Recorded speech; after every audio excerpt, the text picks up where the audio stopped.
Wolny. Przejażdżka Lincolnem będzie naprawdę wolna. Tam chodzi o coś zupełnie innego, tak.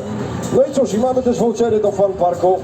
Licytować będziemy vouchery na zabawę na symulatorach Fun Parku. Fun Park Kraków to nowoczesne centrum rozrywki mieszczące się w samym sercu największej dzielnicy Krakowa w Nowej Hucie. W byłym kinie, w podziemiach nieistniejącego już kina Świt.